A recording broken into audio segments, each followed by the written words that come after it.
Hello everyone, welcome back to your own learning platform Eco Vidyarthi. तो elasticity of demand की series हमने start करा था। फर्स्ट लेक्चर में हमने इलास्टिसिटी ऑफ डिमांड का डेफिनेशन क्या होता है, कौन कौन से फैक्टर इसे अफेक्ट करते हैं, बेसिक हमने जाना। फिर सेकंड लेक्चर में हमने देखा कि इलास्टिसिटी ऑफ डिमांड का जो कोएफिशिएंट ऑफ इलास्टिसिटी होता है वो आपका जीरो से इनफाइनाइट के बीच में लाई करता है। और डिफरेंट डिफरेंट कोएफिशिएंट पे क्या उसकी थ्योरेटिकल वैल्यू, क्या उसकी थ्योरेटिकल इम्प्लीकेशन होती है, वो हमने बताया था। तो दोनों लेक्चर के वीडियो आपको ऊपर आई बटन में दे रखा है, आप जाकर चेक कर सकते हो। आज हम बात करेंगे डिफरेंट डिफरेंट मेथड्स क्या है इलास्टिसिटी ऑफ डिमांड को मेजर करने के लिए। हर एक मेथड का अपना एक इम्प्लीकेशन है, क्योंकि आप अलग अलग क्वेश्चन पे अलग अलग मेथड का यूज करोगे आगे जाके। ऐसा नहीं है कि आप सब जगह एक ही परसेंटेज मेथड का यूज करके आप कोई भी रिजल्ट ला पाओगे। तो अगर आप नए हैं तो इस चैनल को सब्सक्राइब जरूर करें, शेयर जरूर करें। इसकी सारी पीडीएफ मैं टेलीग्राम पे प्रोवाइड करा रहा हूँ, लिंक डिस्क्रिप्शन में दे रखा है। कोई भी डाउट हो आप इंस्टा पे जाके पूछ सकते हो, लिंक डिस्क्रिप्शन में दे रखा है। तो चलिए शुरू करते हैं। तो elasticity coefficient of elasticity measure करने के लिए टोटल 4 मेथड्स होते हैं। First percentage method, second point method, third arc method जिसे हम ज्योमेट्रिकल मेथड भी बोलते हैं, और फोर्थ टोटल आउटले मेथड या फिर एक्सपेंडिचर मेथड भी हम बोलते हैं। तो फर्स्ट हम परसेंटेज मेथड में देखेंगे। जैसा मैं ऑलरेडी बता चुका हूं कि percentage change in quantity of a commodity demanded resulting from a given percentage change in its price. It's price मैं बोल रहा हूं, मतलब उसी प्रोडक्ट के प्राइस से। तो इसे शॉर्ट में हमने फॉर्मूला पढ़ा था, percentage change in quantity demanded divided by percentage change in its price. ठीक है। अब एक एग्जांपल से हम लोग देख लेते हैं। सपोज कि प्राइस पहले 5 था, तो क्वांटिटी डिमांड हमने 10 करा। ठीक है। जब 5 रुपए में बिक रहा था तो हमने 10 यूनिट कंज्यूम परचेज करा। ठीक है। जब प्राइस 5 से 3 डिक्रीज हो गया तो हमने जो क्वांटिटी डिमांड था वो 10 से बढ़ाकर 30 कर दिया। ठीक है। अब इसे हम परसेंटेज मेथड से कैसे निकालेंगे? तो सबसे पहले परसेंटेज चेंज इन प्राइस निकालते हैं। ये क्या हो जाएगा? चेंज आपका कितना आ रहा है? 2 का। ओरिजिनल प्राइस क्या है? 5 इंटू 100, क्या हो गया? 40%। मीन्स प्राइस में जो चेंज आया वो आपका हो गया 40%। 40% के प्राइस चेंज होने से आपके क्वांटिटी डिमांड में कितना चेंज आया वो हम देख लेते हैं। तो ये क्या हो गया? चेंज कितने का आ रहा है? 20 का। और इनिशियल क्वांटिटी डिमांड कितना है? 10 इंटू 100। मीन्स 40% प्राइस चेंज होने से क्वांटिटी डिमांड जो है आपका वो 200% चेंज हो गया। तो ये तो ऐसे ही देख रहा है कि टोटली इलास्टिक है, more elastic. Means percentage change in quantity demand higher than percentage change in price. तो चलो अब इसे इलास्टिसिटी निकालते हैं। तो इलास्टिसिटी क्या हो जाता है? Percentage change in quantity demand that is 200% upon percentage change in price that is 40%। तो ये क्या आ गया? 5। ठीक है। 5 ग्रेटर देन 1 है, मतलब इलास्टिक। ठीक है। तो ये हो गया परसेंटेज मेथड से निकालने का तरीका। ठीक है। और कोई मेथड और कोई यूज नहीं है इसमें, यही आपका परसेंटेज मेथड हो गया। सेकेंड हम देखेंगे पॉइंट मेथड। पॉइंट मेथड में क्या होता है? पॉइंट मेथड का जो फॉर्मूला होता है, पॉइंट मेथड सबसे पहले हम समझते हैं कि क्या होता है। जैसे परसेंटेज मेथड हो गया, तो इसमें भी हम दो प्राइस के बीच में मतलब एक रेंज की वैल्यू निकालते हैं। बट पॉइंट में किसी एक पर्टिकुलर पॉइंट पे हम निकालते हैं। लाइक अगर हम बोल दिए कि इस एक दिए हुए डिमांड कर पे हमें बी पॉइंट पे एग्जैक्ट हमें इलास्टिसिटी निकालना है, तो उस पॉइंट मेथड के लिए जो परसेंटेज मेथड का फॉर्मूला है उसे हम अप्लाई नहीं कर सकते हैं। क्यों? क्योंकि परसेंटेज मेथड में हमें दो प्राइस चाहिए होता है, बट हमें एक पॉइंट पे निकालना है, तो पॉइंट पे तो एक ही प्राइस होगा। तो फिर हम क्या करेंगे? तब उसके लिए क्या डिस्कवर हुआ? Point method. पॉइंट मेथड में इसका इलास्टिसिटी क्या हो जाता है? Lower segment divided by upper segment. ठीक है। किसी भी पॉइंट पे, किसी भी पॉइंट पे निकालने के लिए यही फॉर्मूला आता है, lower segment upon upper segment. इसे अगर पूरा का पूरा डिराइव करना है फॉर्मूला को, तो आप बोलोगे कमेंट में, मैं कर दूंगा, या फिर वीडियो के लास्ट में अगर ज्यादा लंबा नहीं गया तो मैं खुद ही कर दूंगा। तो इसे हम कैसे देखेंगे? सपोज जेड और एक्स आपका एक डिमांड कर दे रखा है। ठीक है। और इस डिमांड कर पे अलग अलग पॉइंट दे रखा है। तो इस A B C D and E, अब हम इसमें किसी एक पर्टिकुलर पॉइंट पे पॉइंट मेथड से उसकी इलास्टिसिटी निकाल सकते हैं। तो इसके लिए क्या करना होगा? पहले हम काउंट करते हैं कितना सेगमेंट है। ए से बी 1, बी से सी 2, सी से डी 3 और डी से ई 4। तो क्या हो गया? 1, 2, 3 एंड 4। टोटल 4 सेगमेंट है। अब मान लेते हैं कि हमें निकालना है ए पॉइंट पे। ठीक है। इलास्टिसिटी एट ए पॉइंट। तो क्या करेंगे? Lower segment upon upper segment. तो लोअर सेगमेंट क्या है आपका? ए से पूरा एक्स तक। ठीक है। तो क्या कर देंगे हम, x से a तक, एक मिनट, x से a तक, और अपर सेगमेंट क्या है आपका, a से z, मींस कोई सेगमेंट नहीं है, जो पॉइंट a है वही पॉइंट z है, ठीक है। z और x बस डिनोट करने के लिए मैं बताया हूं। तो z और a में कोई सेगमेंट नहीं आ रहा है, जीरो है, ठीक है। तो क्या हो जाएगा, a से z, तो x से a तक कितना सेगमेंट आ रहा है, 1 2 3 4, ठीक है। तो ये 4 आ रहा है और ये 0 आ रहा है, तो क्या हो जाएगा, समथिंग अपॉन 0, इनफाइनाइट। मींस कि अगर कोई आपका डिमांड जो कर्व है, अगर y एक्सिस को टच कर रहा है या कट कर रहा है, तो याद रखो कि उस पॉइंट पे जो आपका इलास्टिसिटी होगा वो इनफाइनाइट होगा, ठीक है। Similarly elasticity at point B निकालते हैं, तो lower segment upon upper segment, ये क्या हो जाएगा, X B, lower segment X to B से लेके बी टू जेड, ठीक है, बी टू जेड। तो क्या हो गया, एक्स बी क्या हो गया, 1 2 3 हो गया, ठीक है, 3 सेगमेंट, और ऊपर बी से जेड, तो क्या हो गया, 1 सेगमेंट, ये क्या हो गया, 3 हो गया। मीन्स ये ग्रेटर देन 1 है, मतलब कि इलास्टिक, ठीक है।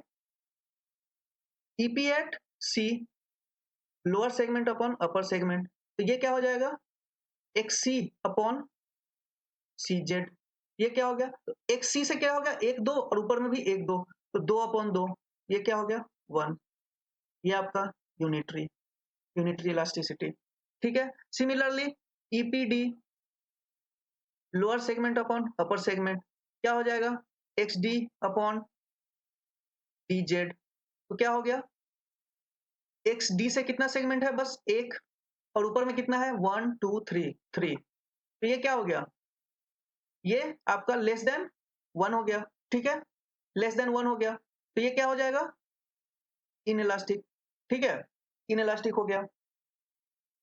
उसके बाद ईपी अपॉन ईपी ई पॉइंट पे, ठीक है, lower segment upon upper segment, तो क्या हो गया, ई पॉइंट पे क्या है, लोअर सेगमेंट, ई से एक्स, एक्स ई, और ऊपर में ई टू जेड, तो एक्स ई क्या है, सेम पॉइंट है, मतलब 0, और नीचे में क्या है, टोटल का टोटल 4 सेगमेंट है, तो ये क्या हो गया, ये 0 हो गया।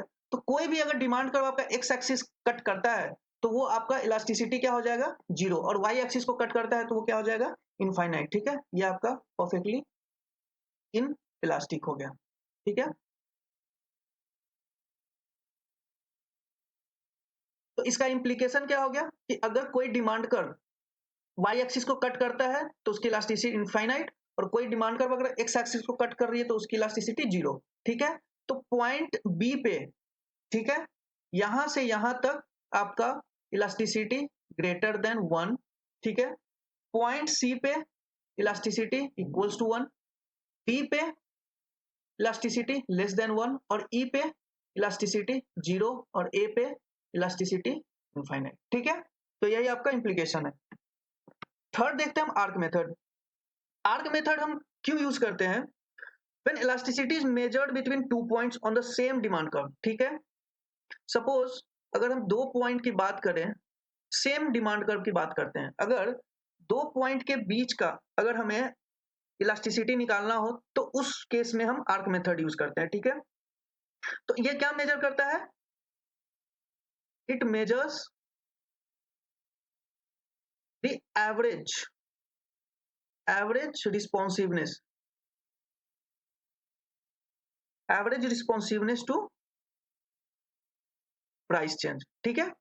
क्यों, क्योंकि इसे हम एवरेज मेथड भी बोलते हैं, क्यों, क्योंकि जब 2 पॉइंट के बीच में हम निकालेंगे तो हर पॉइंट पे अलग अलग इलास्टिसिटी आएगा, तो पॉसिबल है नहीं। तो हम क्या करते हैं, इस दोनों के बीच में एक लाइन ड्रॉ करते हैं, ठीक है, इस दोनों के बीच में हम एक लाइन ड्रॉ करते हैं,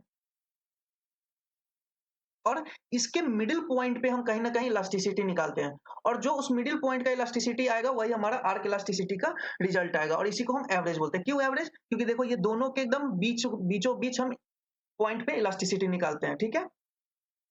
अब हम ऐसा क्यों करते हैं, सपोज ये आपका Q है और ये आपका P है, ठीक।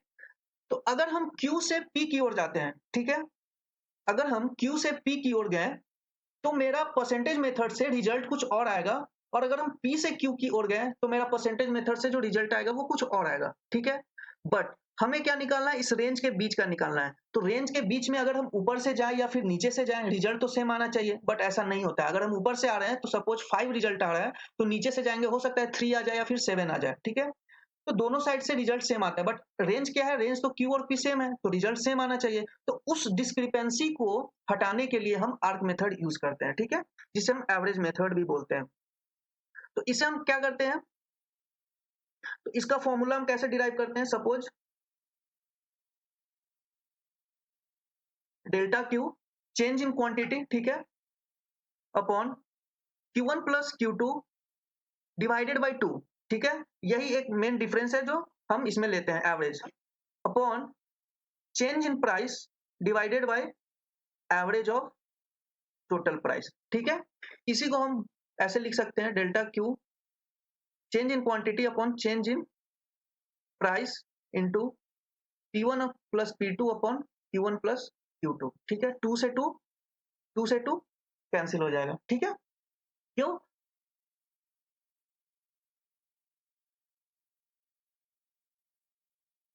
तो ये जो आपका है ये डेल्टा P है, ठीक है, और ये जो है आपका ये डेल्टा क्यू है, ठीक है। और इस दोनों के बीच में हम इस पॉइंट का निकाल रहे हैं, तो दोनों प्राइस का P1 और P2, Q1 और Q2, ठीक है। तो ये क्या पॉइंट है, P1 और P2 के बीचों बीच है, मतलब P1 प्लस P2 का एवरेज, और ये Q1 प्लस Q2 के बीचों बीच है, मतलब Q1 प्लस Q2 का एवरेज, ठीक है।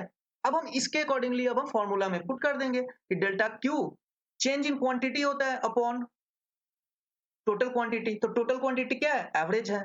सेम उसी तरह से change in price upon total price, तो टोटल प्राइस यहाँ पे क्या है, मेरा एवरेज प्राइस आ रहा है, ठीक है। तो ये हो गया हमारा आर्क मेथड। अब लास्ट हम देखते हैं टोटल आउटले मेथड, ठीक है, जिसे हम एक्सपेंडिचर मेथड भी बोलते हैं। इसे हम एक्सपेंडिचर मेथड भी बोलते हैं, ठीक है। इसमें हम क्या देखते हैं कि इसमें कंपेयर करते हैं, means by comparing the total expenditure of a purchaser both before and after the change in price, ठीक है। प्राइस चेंज होने के पहले और प्राइस चेंज होने के बाद का हम एक्सपेंडिचर कंपेयर करते हैं, और फिर हम बता पाते हैं कि जो डिमांड है गुड का वो इलास्टिक है, यूनिटरी इलास्टिक है या फिर लेस इलास्टिक है। इसमें हम बस 3 ही चीज बता सकते हैं, इलास्टिक, लेस इलास्टिक या यूनिटरी, और इसमें हम कोई वैल्यू पुट नहीं कर सकते हैं, ठीक है। इसे हम थ्योरेटिकली ही बोल सकते हैं। तो टोटल आउटले या फिर टोटल एक्सपेंडिचर हमें पता है क्या होता है, प्राइस इंटू क्वांटिटी, ठीक है। अब इसे हम एग्जांपल से समझते हैं। सपोज प्राइस दे रखा है, क्वांटिटी दे रखा है और टोटल एक्सपेंडिचर दे रखा है। सपोज प्राइस हमारा 9 था, क्वांटिटी हमने 20, तो टोटल आउटले क्या हो गया, 9 इंटू 20 180, ठीक है। फिर सपोज प्राइस डिक्रीज होकर 8 हुआ, तो फिर हमने क्वांटिटी बढ़ाया, फिर हमारा क्या हो गया, टोटल एक्सपेंडिचर 240। फिर हमने 7 करा, फिर हमने क्वांटिटी बढ़ाया, फिर 280। फिर हमने प्राइस डिक्रीज करा 6, फिर हमने करा 5, फिर हमने करा 4, फिर 3, फिर 2, फिर 1। अब अलग अलग क्वांटिटी पे हम टोटल एक्सपेंडिचर निकालेंगे। तो यहाँ पे मेरा था 50, 60, 75, मान लो यहाँ पे हमने डाला 80, 90, देन 100। अब प्राइस जैसे जैसे डिक्रीज हो रहा है, क्वांटिटी तो हम इंक्रीज करेंगे ही। अब सारा काम एक्सपेंडिचर की वैल्यू निकालेंगे, तो 6 इंटू 50 कितना हो गया, 300, ये भी 300, ये भी 300, ये 240, ये 180 और ये 100, ठीक है। अब देखो, जैसे जैसे प्राइस डिक्रीज हो रहा है वैसे वैसे मेरा इस वाले पोर्शन में टोटल एक्सपेंडिचर इंक्रीज हो रहा है, ठीक है। तो ये वाला क्या हो जाता है, ये आपका कहलाता है इलास्टिक रीजन, ठीक है। कि जैसे जैसे as the price decreases the total expenditure increases, ठीक है। तो जैसे जैसे प्राइस डिक्रीज होगा वैसे वैसे क्या हो गया, टोटल एक्सपेंडिचर इंक्रीज हो रहा है, मींस प्राइस डिक्रीज हो रहा है और टोटल एक्सपेंडिचर इंक्रीज हो रहा है। इसका क्या मतलब है कि जिस रेशियो से प्राइस डिक्रीज हो रहा है उससे ज्यादा रेशियो से हम क्वांटिटी डिमांड कर रहे हैं, तभी तो मेरा टोटल एक्सपेंडिचर बढ़ रहा है ना। तो जब ज्यादा रेशियो, जब क्वांटिटी डिमांड ज्यादा होता है प्राइस के चेंज होने से, तो क्या होता है, इलास्टिक होता है, मैं बता चुका हूँ। अब इस वाले सेक्टर में देखते हैं कि जैसे जैसे प्राइस डिक्रीज हो रहा है हमारा जो टोटल एक्सपेंडिचर है वो कांस्टेंट है, वो चेंज हो ही नहीं रहा है। तो ये क्या हो जाता है, ये equal to 1, that is unitary elastic, ठीक है। और ये क्या है, लास्ट सेक्टर, जैसे जैसे प्राइस डिक्रीज हो रहा है जो टोटल एक्सपेंडिचर है वो मेरा डिक्रीज हो रहा है, ठीक है। तो ये हमारा हो जाता है less than 1 means less elastic या फिर इनइलास्टिक, ठीक है। तो इसमें क्या है कि जैसे-जैसे प्राइस मेरा डिक्रीज हो रहा है, वैसे-वैसे टोटल एक्सपेंडिचर भी डिक्रीज हो रहा है। मींस कि प्राइस डिक्रीज हो रहा है, बट जिस रेशियो में प्राइस डिक्रीज हो रहा है, क्वांटिटी डिमांड हम उससे भी कम रेशियो में कर रहे हैं। इसीलिए तो मेरा पैसा और बच जा रहा है, मींस एक्सपेंडिचर कम होते जा रहा है, ठीक है ना? तो जब चेंज इन प्राइस ज़्यादा हो चेंज इन डिमांड से, तो वो हमारा इनइलास्टिक हो जाता है, मैं बता चुका हूँ। और देखो, इसको ऐसे भी लिखा जा सकता है in short, price total expenditure. Price अगर फॉल कर रहा है, ठीक है? प्राइस अगर फॉल कर रहा है, तो देखो यहाँ पे क्या हो रहा था, प्राइस फॉल कर रहा है तो टोटल एक्सपेंडिचर इंक्रीज कर रहा है, तो टोटल एक्सपेंडिचर राइज करेगा। या फिर प्राइस राइज कर रहा है तो टोटल एक्सपेंडिचर फॉल करेगा अगर नीचे से गए। सिमिलरली, तो ये केस किसका हो जाएगा? इलास्टिक का, ठीक है, मीन्स ग्रेटर देन 1। या फिर प्राइस फॉल हो रहा है, टोटल एक्सपेंडिचर में नो चेंज। या प्राइस राइज हो रहा है, टोटल एक्सपेंडिचर में नो चेंज, ठीक है। तो ये हमारा क्या हो जाता है? यूनिटरी इलास्टिक, ठीक है, इक्वल टू 1। और क्या हो जाएगा? अगर प्राइस फॉल हो रहा है तो टोटल एक्सपेंडिचर भी फॉल हो रहा है, प्राइस राइज हो रहा है तो टोटल एक्सपेंडिचर भी राइज हो रहा है, ठीक है ना? तो ये क्या हो जाता है? Less than 1 means less elastic या फिर इनइलास्टिक। तो ये देखो आप, यहाँ अपोजिट है, opposite case means elastic, same case मतलब सेम डायरेक्शन, या अपोजिट डायरेक्शन तो इलास्टिक, सेम डायरेक्शन तो लेस इलास्टिक, और no change means unitary elastic. तो जो नो चेंज वाला केस है ना, यही हमारा डिमांड कर्व हो जाता है, ठीक है। जो रेक्टेंगुलर हाइपरबोला होता है वही हमारा डिमांड कर्व होता है, क्योंकि वहां पे तो एक्सपेंडिचर चेंज ही नहीं होता है, बस हम प्राइस के चेंज होने से क्वांटिटी चेंज करते हैं। बट जो मेरा इनकम है, जो हमें खर्च करना है, वो तो हम करते ही हैं, उसमें कोई चेंज नहीं आता है। इसलिए जो रेक्टेंगुलर हाइपरबोला डिमांड कर्व होता है वो हमारा unitary elastic total outlay method में लाई करता है, ठीक है। इसे हम ऐसे ग्राफिकल भी समझ सकते हैं। सपोज P1 दे रखा है, P2 दे रखा है, P3, P4, ये टोटल एक्सपेंडिचर है, ये प्राइस है, ठीक है।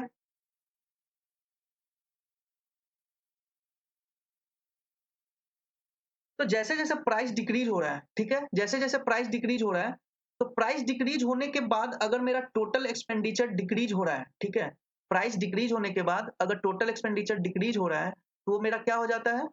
वो मेरा हो जाता है लेस इलास्टिक, मतलब ईपी लेस देन 1, ठीक है। और दूसरा केस क्या होता है कि अगर मेरा प्राइस डिक्रीज हो रहा है, ठीक है, अगर मेरा प्राइस डिक्रीज हो रहा है बट टोटल एक्सपेंडिचर में कोई चेंज नहीं आ रहा है, ठीक है, तो वो मेरा क्या हो जाता है? Equal to 1।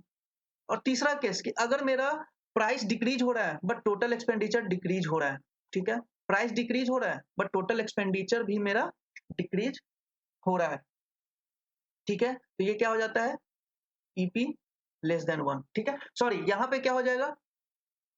यहाँ पे क्या हो जाएगा? यहाँ पे हो रहा है कि प्राइस मेरा डिक्रीज हो रहा है बट टोटल एक्सपेंडिचर तो इंक्रीज हो रहा है ना, मतलब यहाँ से यहाँ तक अगर आ गए हम, तो क्या हो गया? प्राइस डिक्रीज होने से टोटल एक्सपेंडिचर मेरा इंक्रीज हो रहा है, तो ये क्या हो जाएगा? EP greater than 1 means elastic region, ठीक है, ये यूनिटरी, ठीक है, और ये इनइलास्टिक, ठीक है। क्यों? क्योंकि प्राइस डिक्रीज होने से यहाँ एक्सपेंडिचर बढ़ रहा है, यहाँ प्राइस डिक्रीज होने से यहाँ कांस्टेंट है, कोई चेंज नहीं, और यहाँ प्राइस डिक्रीज होने से एक्सपेंडिचर मेरा डिक्रीज हो रहा है, तो ये लेस इलास्टिक। और ये जो रीजन है ना, ये यूनिटरी इलास्टिक, यही हमारा rectangular hyperbola demand curve exist करता है। यहाँ नहीं करता है, यहाँ नहीं करता है, सिर्फ इसी रीजन में करता है। क्यों? क्योंकि एक एक point rectangular hyperbola demand curve का भी यूनिटरी इलास्टिक डिमांड कर्व ही शो करता है। क्यों? क्योंकि हमारे पास जितना भी एक्सपेंडिचर जो भी हम करते हैं, इनकम सेम है, उतना हमें करना ही होता है, चाहे जितना भी प्राइस चेंज हो जाए। जितना प्राइस चेंज होता है उतना ही हम क्वांटिटी उसके अकॉर्डिंगली प्रोपोर्शनेट हम चेंज करते हैं। इसलिए रेक्टेंगुलर हाइपरबोला मेरा इसी रेंज में लाई करता है, ठीक है। यही आपका 4 रीजन था, 4 मेथड्स था जिससे हम इलास्टिसिटी मेजर करते हैं। कोई भी डाउट हो आप डायरेक्ट कमेंट बॉक्स में पूछ सकते हो, इंस्टा पे पूछ सकते हो। तब तक के लिए stay home, stay safe, good bye.